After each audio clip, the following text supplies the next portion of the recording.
আর যখন ইব্রাহিম আলাইহিসসালামকে তার প্রতিপালক বিভিন্ন বিষয়ে পরীক্ষা করেছিলেন এবং তিনি সেগুলো পূর্ণ করেছিলেন, তখন তিনি বললেন, আমি তোমাকে মানুষের নেতা ইমাম বানাবো।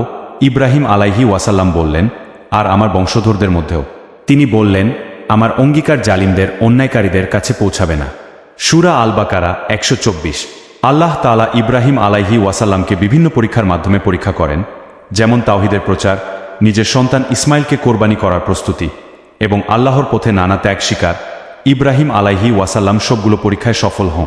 আল্লাহ তাকে সম্মানিত করে মানবজাতির জন্য নেতা, ইমাম বানান। ইব্রাহিম আলাইহি ওয়াসাল্লাম তখন আল্লাহর কাছে দোয়া করেন যাতে তার বংশধররাও এই মর্যাদা পায়।